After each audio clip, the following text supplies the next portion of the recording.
Hey, beautiful soul. Welcome to Spirit Speakeasy. I'm Joy Giovanni, Joyful Medium. I'm a working psychic medium, energy healer, and spiritual gifts mentor. This podcast is like a seat at the table in a secret club, but with mediums, mystics, and the spiritual luminaries of our time. So come behind the velvet ropes with me and see inside my world as I chat insider style with profoundly gifted souls. We go deep, share juicy stories, laugh a lot, and it wouldn't be a speakeasy without great insider secrets and tips. You might even learn that you have some gifts of your own. So step inside the Spirit Speakeasy. Hey, beautiful soul. I am Joyful Medium, Joy Giovanni, and this is Spirit Speakeasy. In our conversation today, we get the honor to speak with Sharon Anne Klingler. She is an incredible psychic medium, but also an international teacher and speaker and best-selling author, which is one of the things that we really dive into today. Her new book, Answers from the Ancestral Realm. And we really get into questions like, what's the difference between ancestors and guides? And she also goes into this explanation of what our ancestors actually are, who they are, what an ancestor means, and it might not be exactly what you think. The definition might surprise you a little bit, but it is so cool the way that she perceives it, the way that she explains it, and all of the exercises in this book. It is quickly becoming one of my top resources for clients wanting to just have some exercises and some experiences and a place to start diving into the work for themselves. She's so generous in not only spontaneously diving into two different visualization exercises to answer different questions in this episode itself, but she shares a free resource that she has on her website for anyone who's recognizing patterns in their life, in their behavior, patterns that they're just not seeming to break. So she's got a free resource for you for that. So you won't want to miss that. There is so much in this conversation. I'm hoping that listening to it really helps open your perspective. Maybe it validates some things that you've already been feeling or sensing or knowing deep within yourself, some different ways of thinking of ancestors and guides and our connection to them. And I've been a fan of Sharon's work for a really long time. And she is just a wealth of knowledge and information and experience. And I'm so excited to share this conversation with you. And don't miss the show notes because all the important links are there, or you can also find them on my website, joyfulmedium.com/blog, because I don't want you to miss out on all of these incredible resources that she talks about during this episode. So let's dive in. Hey, I am Joy Giovanni, Joyful Medium, and you are inside the Spirit Speakeasy. Our guest today is very special, so I'm going to read her bio because I want to get right to talking to her. Today we have with us Sharon Anne Klingler. Sharon is one of the world's leading intuitives. She's a psychic medium, but she's also worked with television anchors, film writers, producers, Emmy, Tony, Oscar, Grammy winners, the FBI, members of Congress, and really high-profile clients around the world. Her books have been international bestsellers on 3 continents, and she's been featured on the Oprah Winfrey Network, BBC London and Scotland, and the Discovery Channel, and all these major outlets across the globe. And Sharon's even a registered medium in Lilydale, which is in New York, and an ordained spiritualist minister. And she still has a practice doing readings, and in her readings, you'll find that Sharon really gives profound experiences to her clients and helps them understand guides, loved ones in the spirit world, and the messages that they bring for our lives. Today, Sharon's going to share with us about her newest book, Answers from the Ancestral Realms, which is now available. Welcome, Sharon. I'm so happy to have you here. Thank you so much, Joy, and thank you so much for having me on your program. I really, really appreciate that. And I totally love the name of your podcast, Spirit Speakeasy, because that's really like one of my mottos.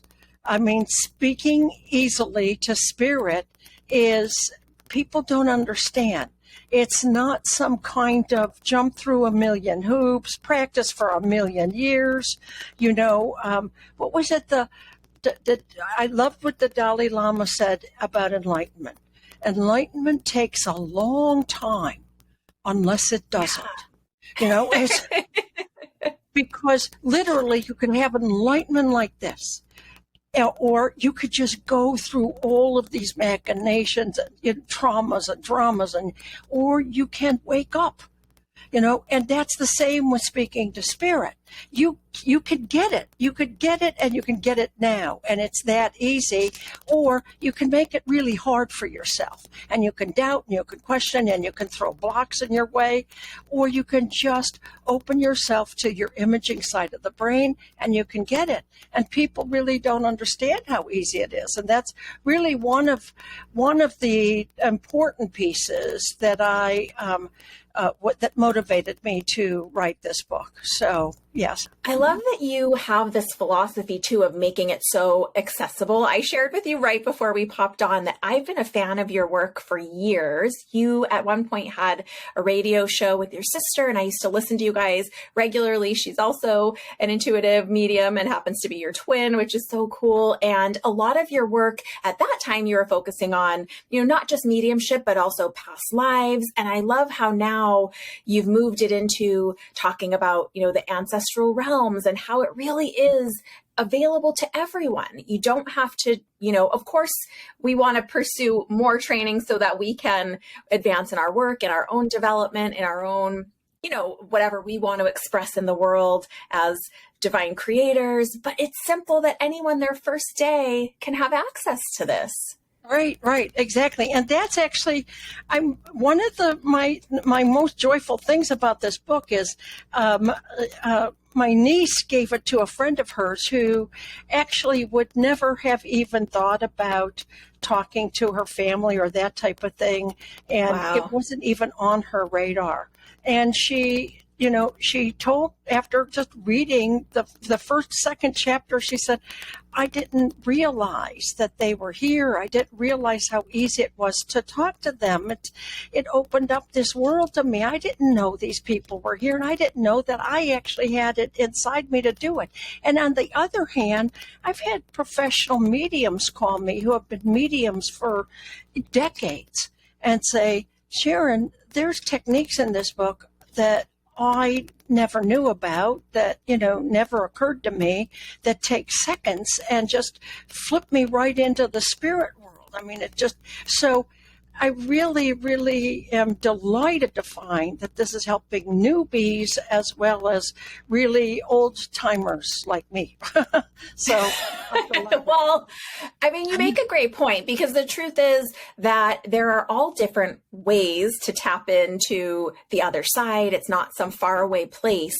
And you give so many tips and tools and easy to understand walkthroughs of these techniques. But one of my favorite things about the book is the way that you define or redefine what the ancestors actually are for us. It's not just people who you are blood related to in this time. Can you talk a little bit about, I don't want to give any spoilers about the book, but can you talk a little bit about okay. that? That's very okay, because that's an important thing for people to understand.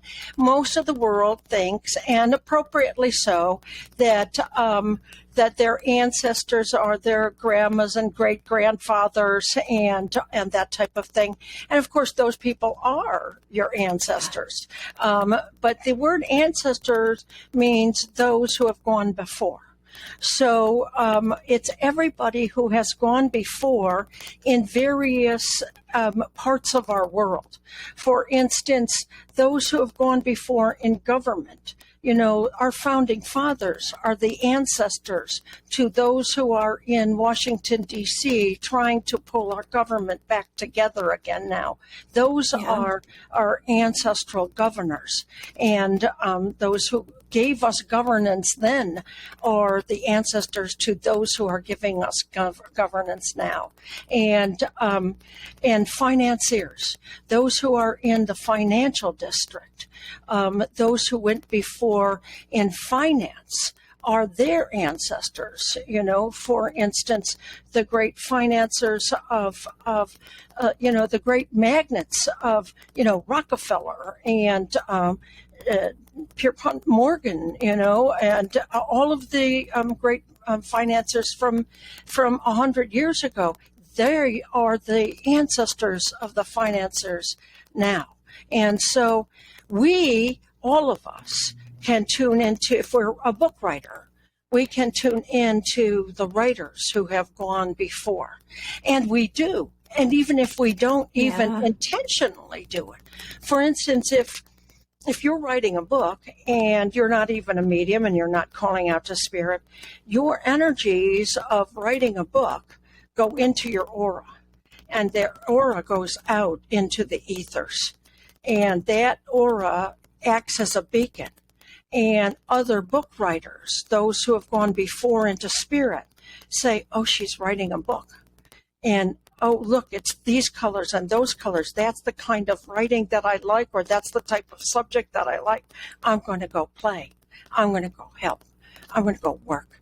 And so we attract to us the forerunners or ancestors who have worked on books before, and they help us. And even if we don't even know it, they drop ideas into our right brain, and we'll get the idea even if we think it's our own idea. And if we don't meditate and start to talk to them, that's the only way they can help us, except for maybe in our dreams too. And I love that you talk about, that we can attract ancestors, guides, helpers, inspirers, just based on our openness, on what we're working on, what we're trying to put forward. And they'll help us even if we don't know on a conscious level that we're engaging with them. What's an easy way for someone, to start channeling for writing, or just to start playing with this energy if they're brand new and just wanting to get started? What do you think's a good suggestion for them? Well, as I say in the book, you have to really keep it very simple. You first of all, there's just really a couple of steps. You invite the ancestors, and really the invitation is kind of a redundancy because they're already hanging out with you. I like to tell everybody we have a lot less privacy than we think, because spirit comes around, comes right through the walls and says hi. My son used to wake up in the middle of the night and say, "Mommy, the people in the living room are making too much noise. I can't sleep. Could you tell them to be quiet?" So they come around, but the invitation also acts as a centering focus of intention for you. So when you send forth the invitation, it centers your intention. I'm going to talk to spirit now. And then you open your right brain. You activate your right brain. And you can do that with a visualization, or you could just do that with a thought. But I like to do it with a visualization. Some people don't see things, but they can visualize conceptually. For instance, if I were to say, see a red apple, if you don't see it, you would actually conceptualize it in your mind. So I tell people when they're just getting started to imagine a door. And then once you imagine the door, imagine the door open and see one of your ancestors come through the door. And it might be an ancestor that you know, and it might not be an ancestor that you know. But whatever happens, let it happen and just see who comes through. And then the final thing is to just trust everything that happens. Yeah, so that's the biggest thing, I think, right? We get in our own way. Right. So if you're everybody can do this right now. If you want to do that, everybody just close your eyes for just a couple minutes, just a second here. Close your eyes and just turn on your right brain. Just take a deep breath and relax and turn on your right brain. That's where spirit talks to you. And spirit shows you everything they need to show you. And Invite spirit forward and start to feel their loving energy. Don't expect anything. Just let it happen. And with another deep breath, just imagine a door. Just see it, sense it, feel it, however it is that you get it. And as you sense or see the door, allow it to just open up as it would open, perhaps slowly. Maybe you even hear a little creak of the hinge.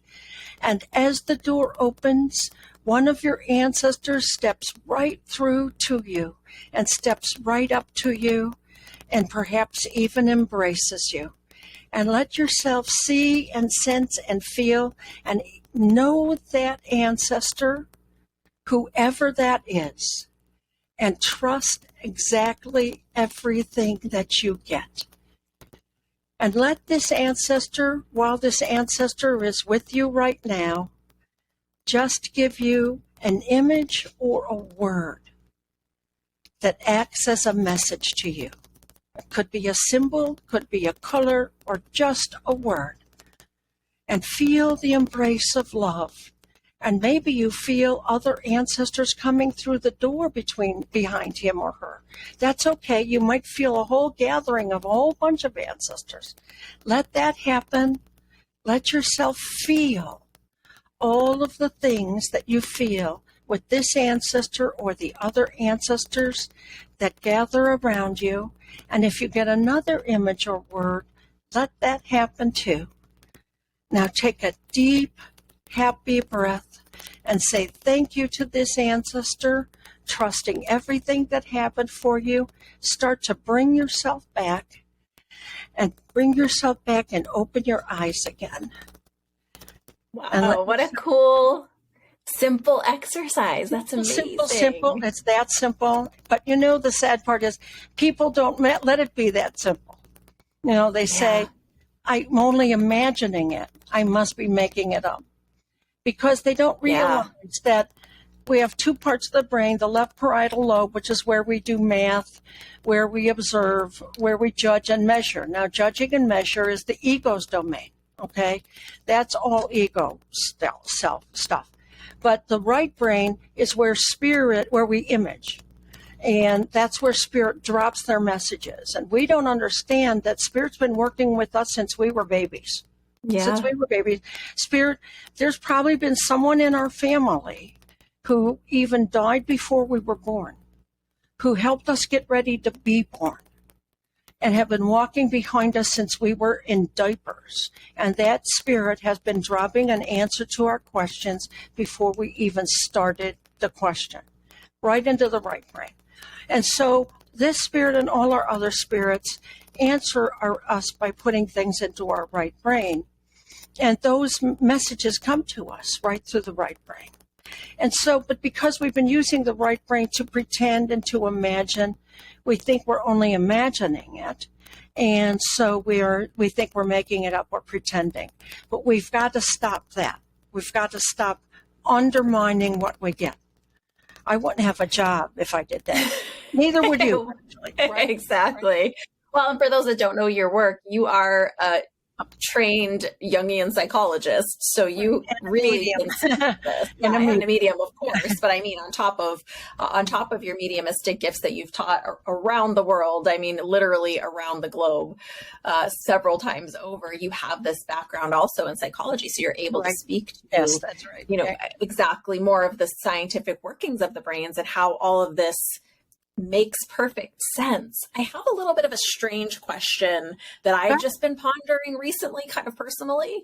I wonder if, since we have potentially many past lives, are we able to connect with, spend time with, have wisdom from people that were in our ancestral bloodlines in other lifetimes who maybe were not part of our group in this lifetime?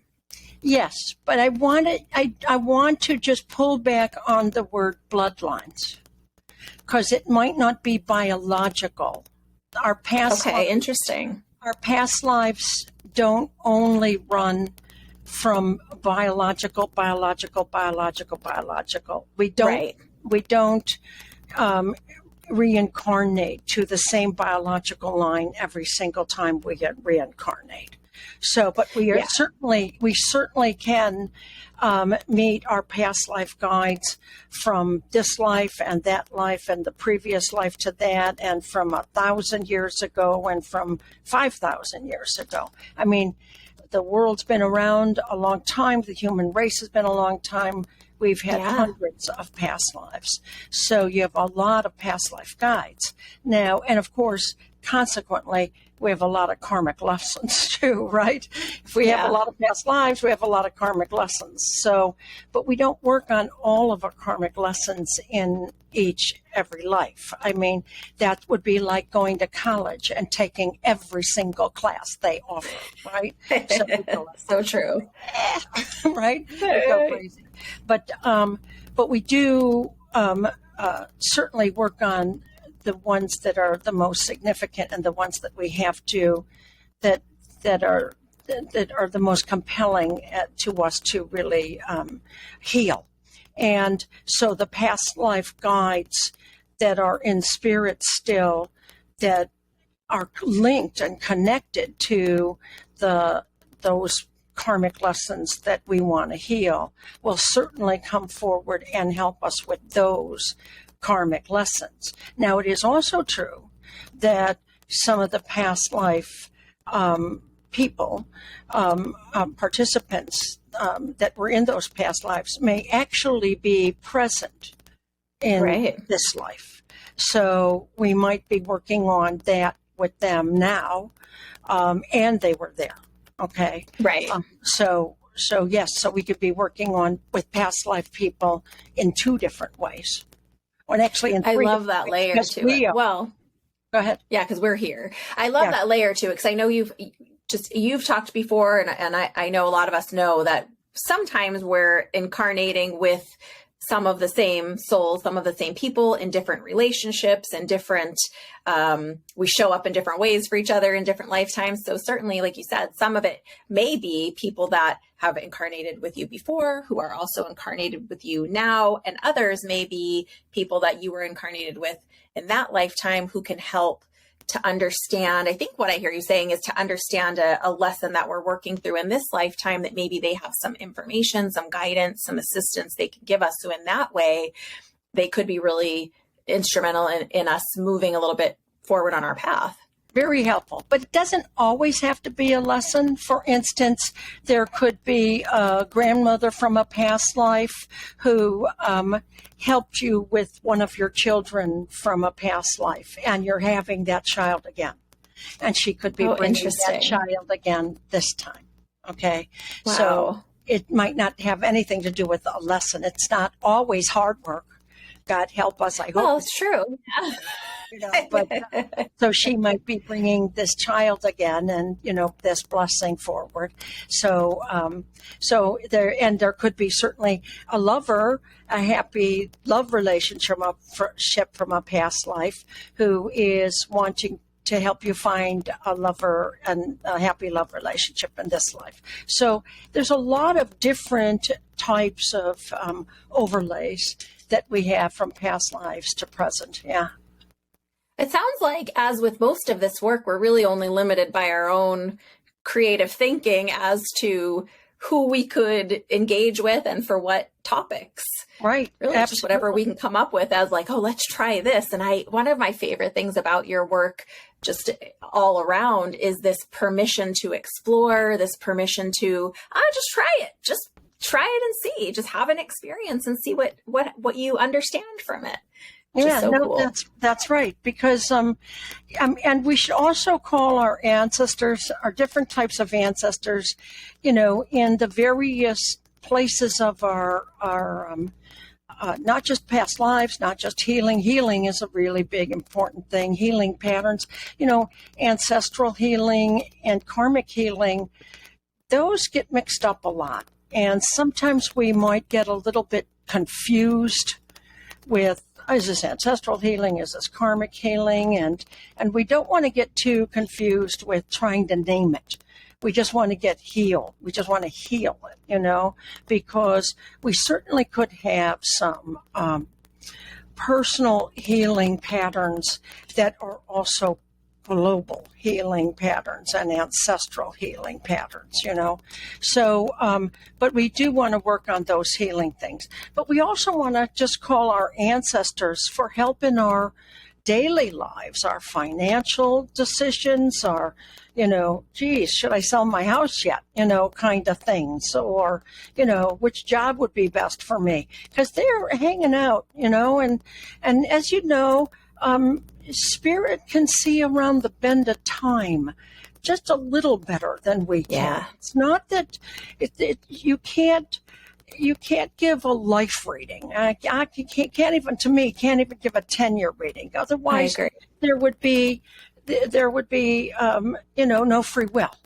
Everything would be predestined, Right. You can't otherwise. You can see the trends. Spirit can see around the bend of time, a couple of years, they can see the trends and the tendencies and the opportunities. So you can ask them, and you can ask them simple questions, and they can give you simple, easy. Spirit works with symbols a lot.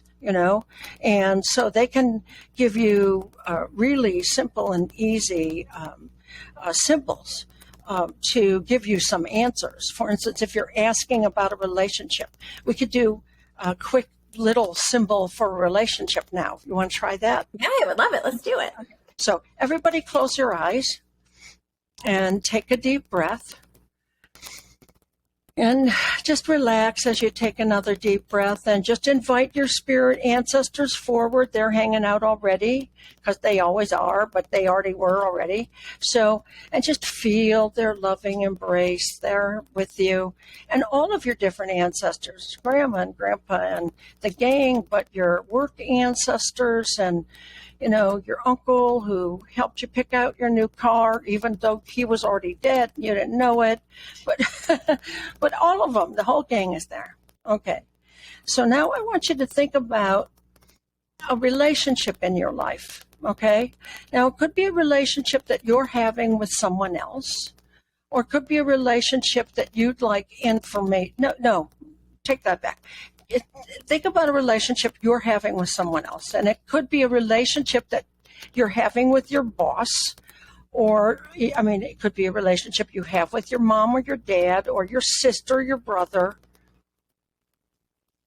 any relationship. Okay, it doesn't have to be a spousal type relation, doesn't have to be a romantic relationship. It could be a relationship about which you have any questions or need a little insight. Okay, just so you know, just a relationship that you'd like to get some guidance about. So take a deep breath and just hold the idea of this relationship, my relationship with whomever, okay? And think about that person. And now, Spirit is going to bring to mind, visually and sensually, Spirit's going to hold up in front of you a blanket. And this blanket represents this relationship. And I want you to notice everything about the blanket. I want you to notice the color it is. I want you to notice the texture it is. I want you to notice everything about it. Does it have tatters? Does it have holes? Is it soft? Is it woolly and rough? Does it have any tatters? Is it torn on the edges? How big is it? Now, Spirit's going to put the blanket around you.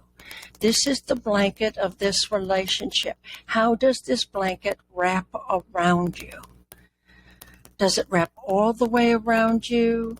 Does it make you feel warm? Is it itchy?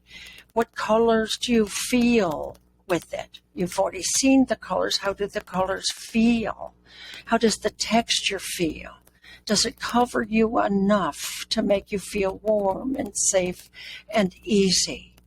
How do you feel about this relationship blanket? What does this blanket tell you about this relationship? And just notice everything that you notice about the colors, the textures, the feelings, everything.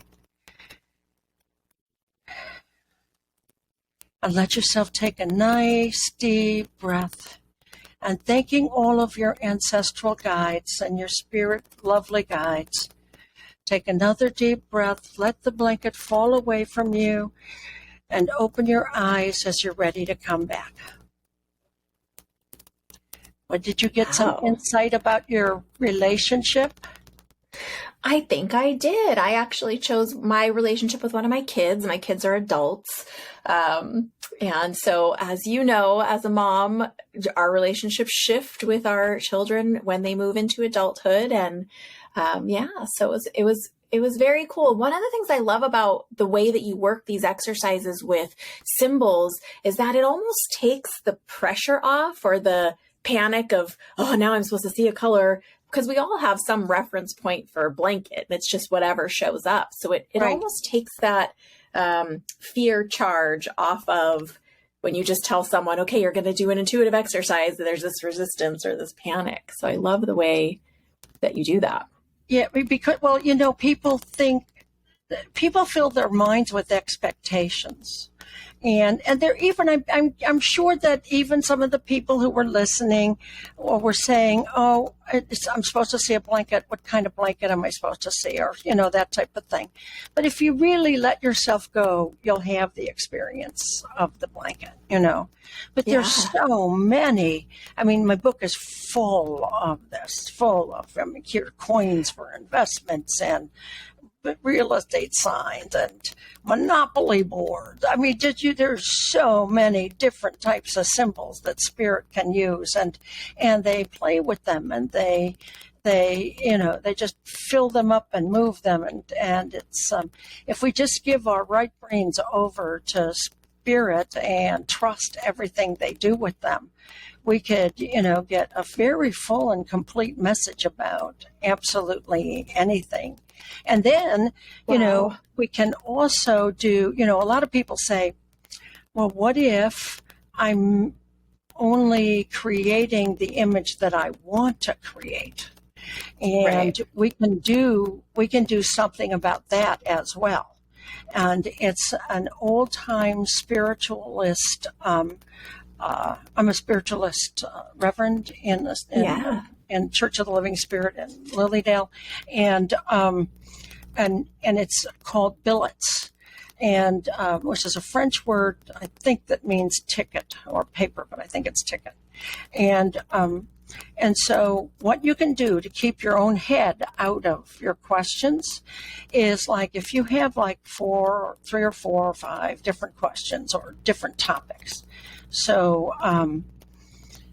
you look at like index cards, and you put down like my job, and put an index card in an envelope, put my job on that. And then you put down my relationship, and you put that in the envelope, and you put down, my move, and you put down, and you put all of those different things on an index card, different things, put them in different envelopes, and you seal the envelopes. And then you do, with the sealed envelope, you put them in your hands, and you do a different visualization with each sealed envelope. Okay. And then you write down the visualization that you get on the outside of the envelope or on a separate piece of paper. And then you don't open the envelopes until you've done them all, so that your head doesn't know which thing you're getting the information about. I love this. I'm a big proponent of doing these type of experiments with our intuition, with, because then it does take that element of human mind, of doubting ourselves out of it. And you just get to have this experience. Oh, thanks for sharing that. That's a cool it's fun. tip. It's fun. And you know what? Really That's a fun thing to play when you're doing a meditation group or even at a party. And different people, you just put your name on the outside or your initials or some kind of thing, and you mix up the envelopes, and different people do put their readings on the outside of the envelopes, and they don't know whom they're reading for. Oh, that is a really fun. Yeah. I'm sure you have so many fun Lilydale stories with parties full of mediums and psychics and sensitives and the games you guys come up with. I'm sure it's sure a pretty you have some phenomenal stories. place, I have to say. If you haven't been there, give it a try, because I haven't. I'd love to get there yeah, though. yeah, it's the largest and oldest spiritualist town and community in the world, and there are many places where you hire somebody to come paint your house, and they come in, they have their painting overalls and their ladders and everything, and they put everything up on your porch, and the two painting guys bend down on one knee and they invoke spirit's help with the painting. I love it. Really, why not? I mean, we clearly know there are masters greater than us, right? Yeah. Yeah, exactly. Are there any common mistakes that you find when people are trying to do this work and connect with their ancestors in this way? Are there any things to watch out for example? I mean, you've just given us some great ones. Well, the biggest mistake is first of all, getting into the left brain with what's supposed to happen. Well, I'm not getting anything. What am I supposed to get? I don't know what I'm supposed to get. And that happens because they think they're supposed to experience things visually with their eyes, audially with their ears. Okay. These experiences don't happen with physical senses. Right. Spirit is not physical. Everything that's spiritual is not physical, and whatever's physical is not spiritual. Those are two different worlds. And so you shouldn't expect anything in the physical arena. Now, there are times where I'll get a cough because spirit had a broken neck or a cough or whatever have you. So that happens, and because I'm very sensitive, but that's not what you should expect. Okay. Right. But the biggest mistake people have is going into the left brain and keeping themselves out of the right brain with their doubts and expectations. You have to make yourself go into the right brain. And so what happens is they hear themselves thinking left brain doubts and questions, and they can identify that. And then they start saying, oh, I got to go in the right brain. I got to go in the right brain. Well, that's a left brain thought. Yeah.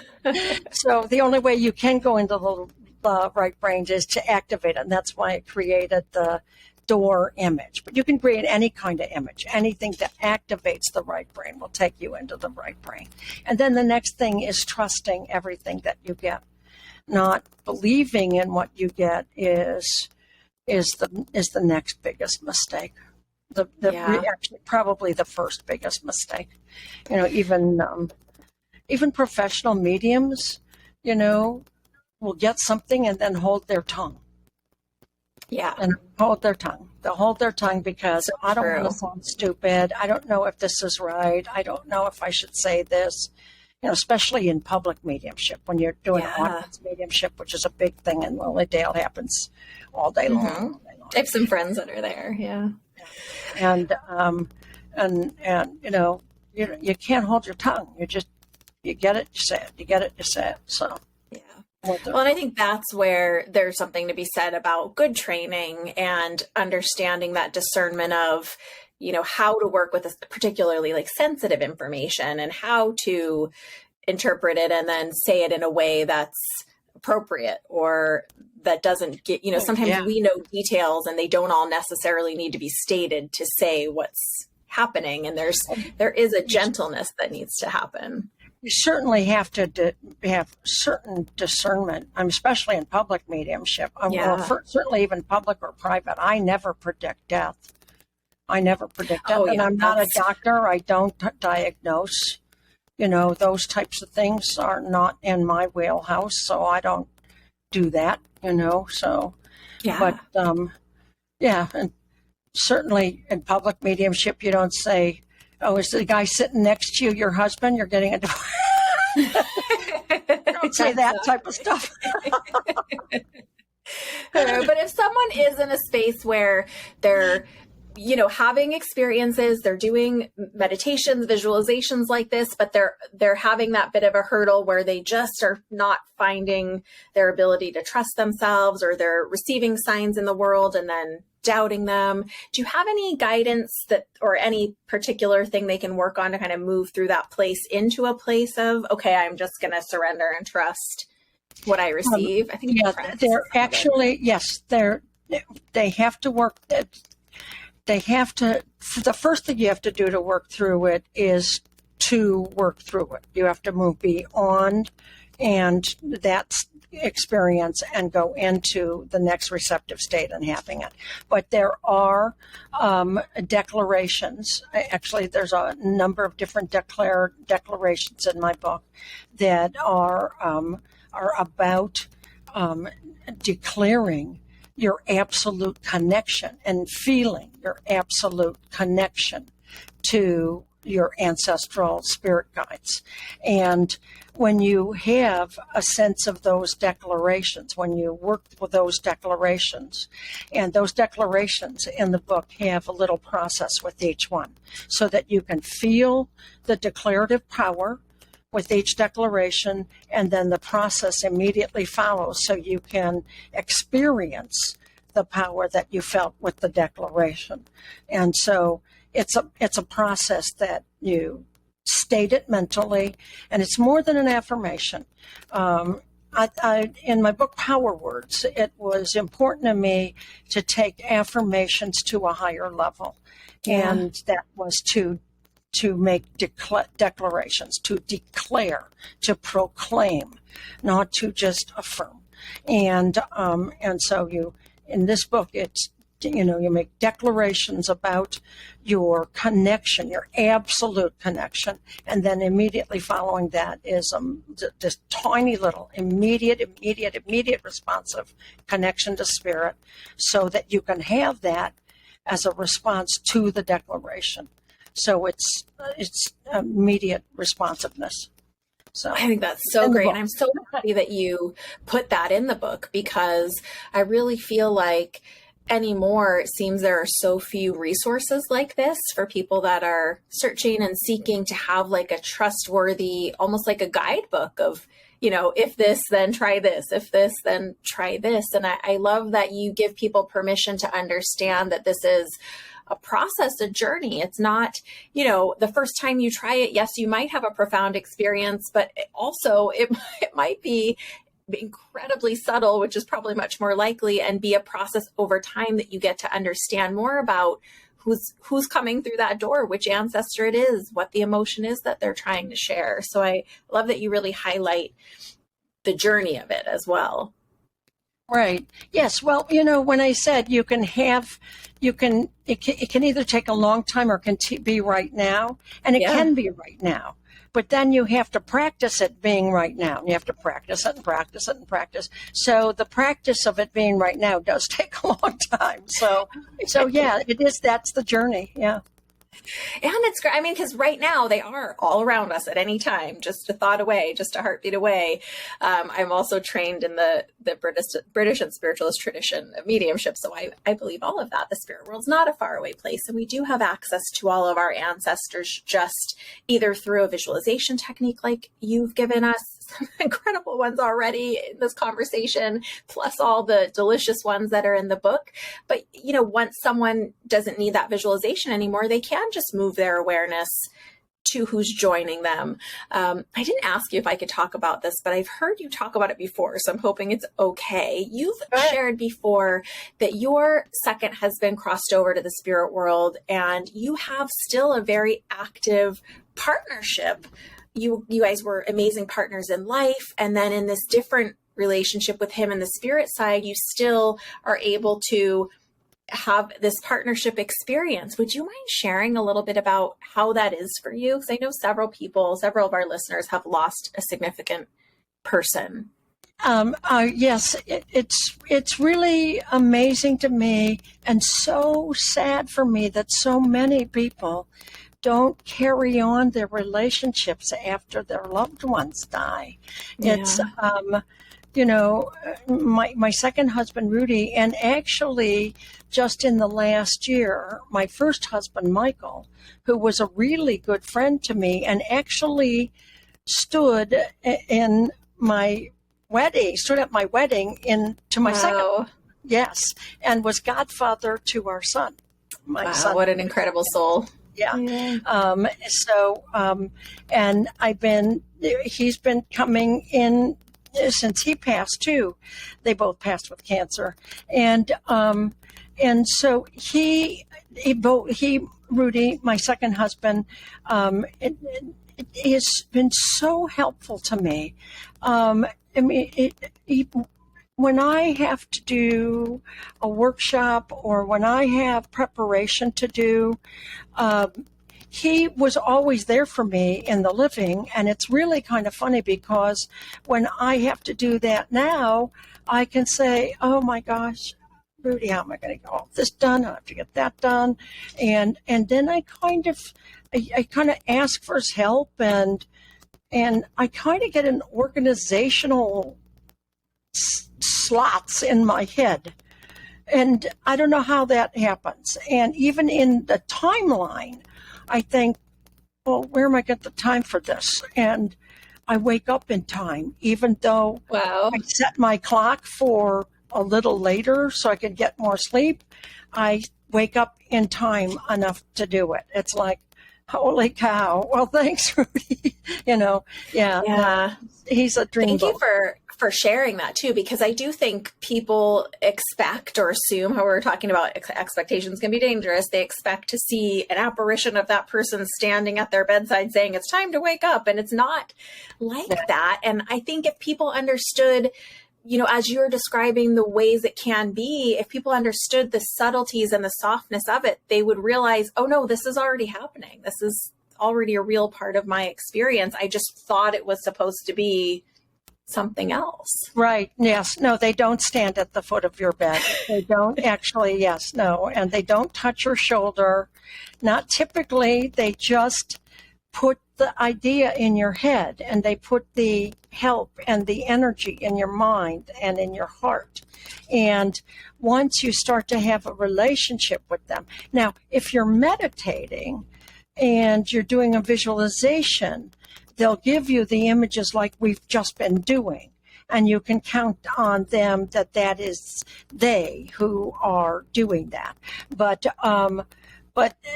as you're going through life, if you ask a question, then the idea will pop up. Or if you ask for an image, then they'll drop the image in your mind.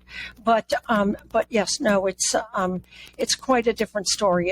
People expect it to be like Hollywood movies. It's not, a Nicolas Cage movie.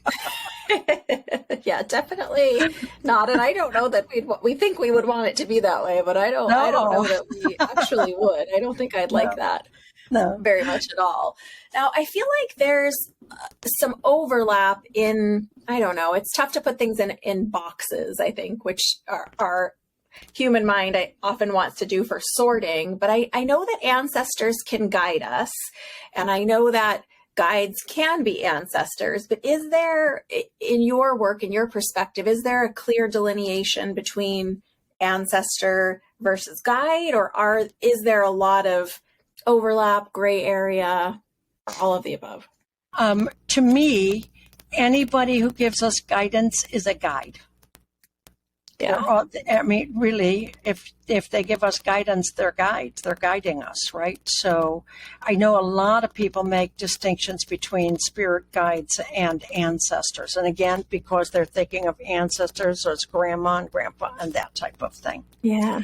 But no, ancestors are also the people who help you write your book, the people who help you compose music, the people who help you with your healing tasks, the people who help you with your psychic development. Those are your ancestors too. They're your ancestral spirit guides because they went before you in your history of studying and working with your psychic development and their psychic development. And don't forget, and a lot of people forget this, I can't count the number of times when I'm doing a reading and I will see a higher guide, like an ascended master, come to one of the people that I'm one of my clients, and one of the grandmothers or great grandmothers or somebody will walk up and stand right next to the ascended master, and the client will wonder, well, yeah, I know she went to church a lot, but you know, why is she with the ascended master? She doesn't seem like a psychic person. But they don't remember that these people had past lives too. Yeah. And grandma might probably worked in the ashram of the ascended master. We don't remember that our aunts and uncles and grandmothers and grandfathers, maybe although they might not have ever had any ideological inkling or mental awareness of a history of that, might have had a profound history of that and only recollected it once they passed and had a memory of their past lives. And so they might be even closer to this ascended master than we are.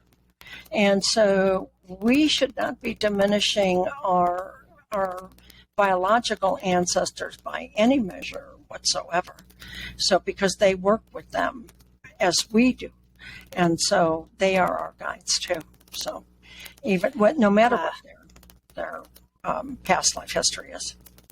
Well, you make so many good points. Not only, like you mentioned, do we not know the entire past life history of someone we may have crossed paths with in this lifetime, but certainly, as you mentioned, earlier on in our chat, if someone's in government, if someone's in finance, of course there are going to be ancestors of that lineage, of that tradition, of that study that are taking an interest still. If someone's a scientist or an inventor or a profound musician, of course there are musical prodigies that have come before that are going to want to inspire, support, facilitate, do their part of the energy to continue that work in some way. Doesn't mean because they've crossed over to the other side, suddenly they are all love and light and have no interest in, this human side or in the work anymore. They still have interest.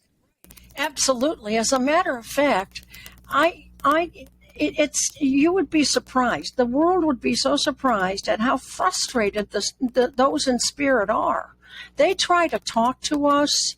Grams certainly try to talk to us, and the writers who are floating into the spirit world, and they see our beacons of light, and we're writing, and they want to say, okay, put this in there and put that there, and no, but take that chapter out, that type of thing, and they want to roll up a newspaper and hit us over the head, And I mean, think of how frustrating it would be for each of us it doesn't happen anymore because phones don't get busy signals anymore.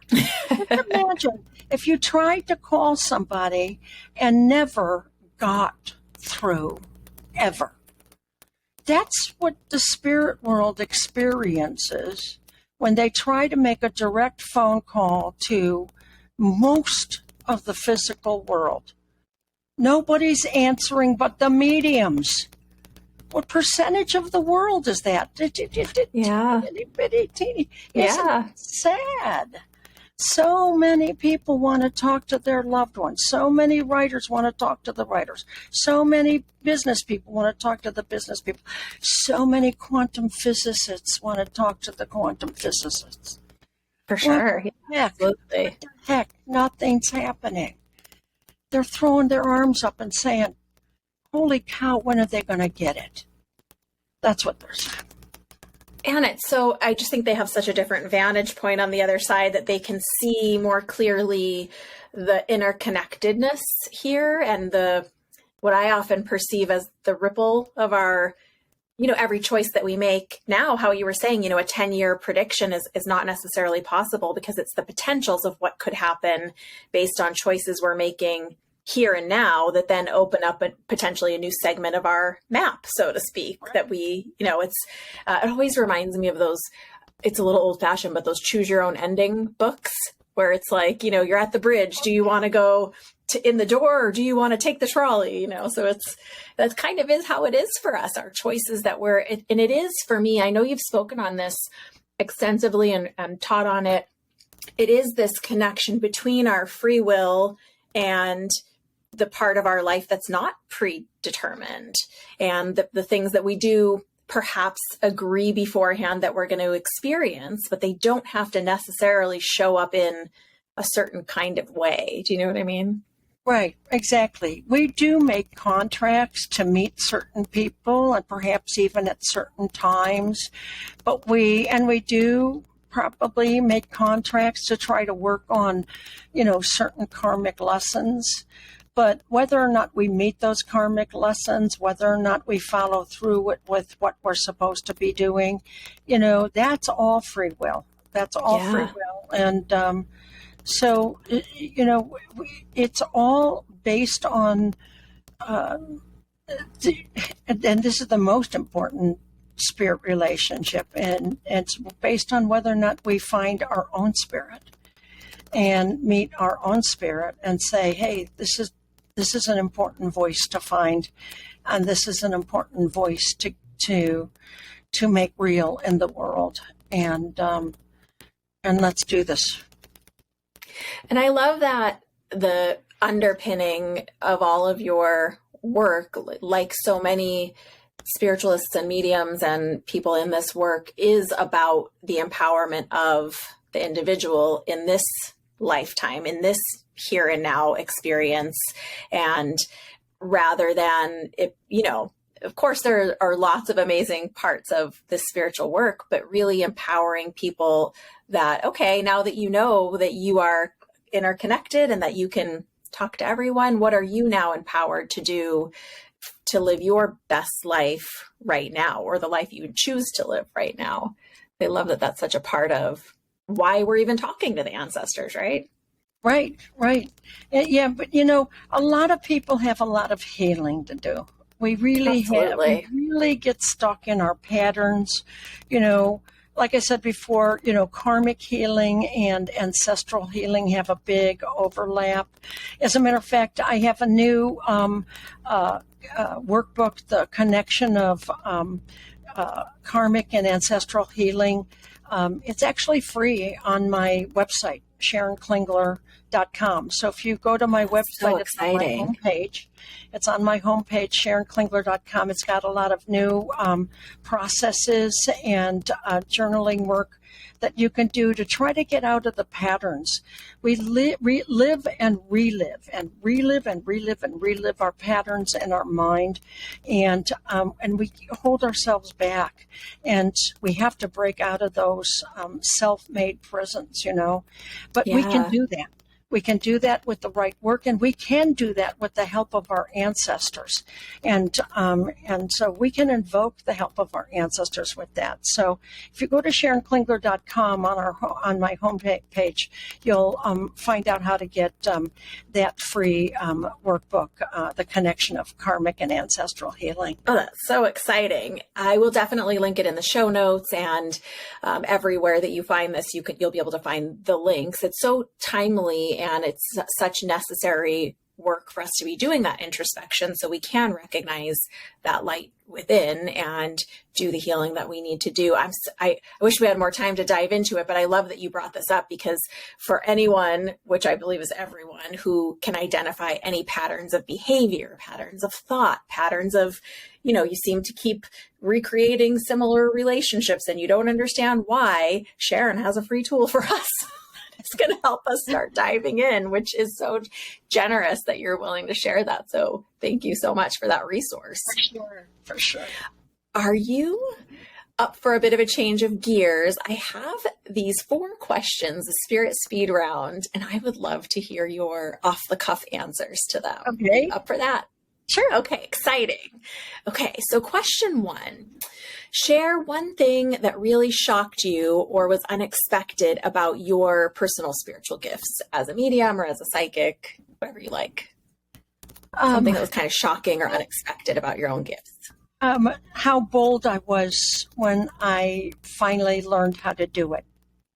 I got to the point where I didn't care what anybody was thinking about me.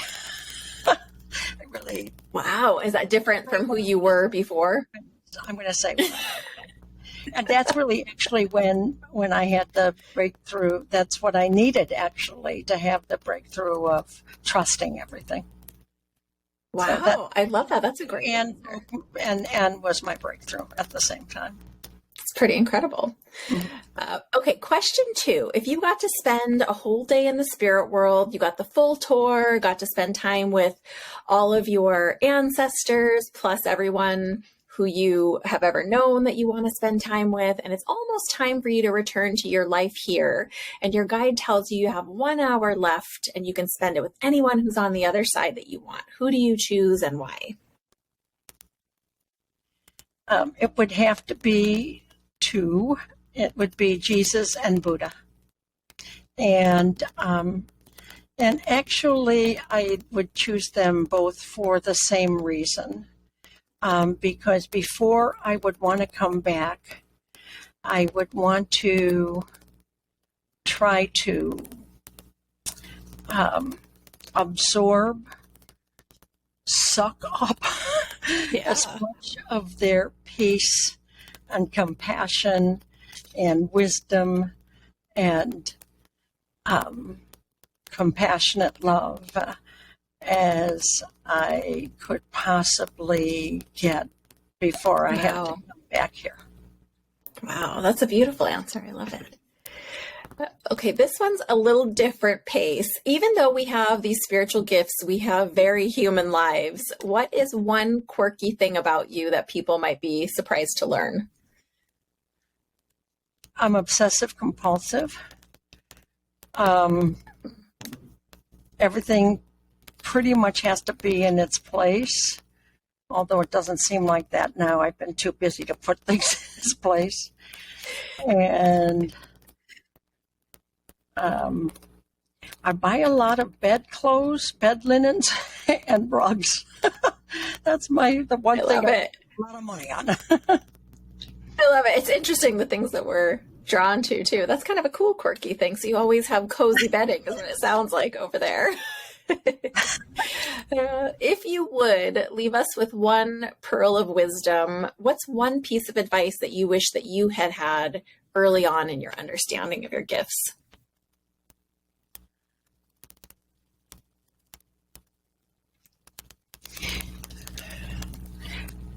I wish I understood earlier not to care what people think. The thing that made me bold came too late. But it's here now.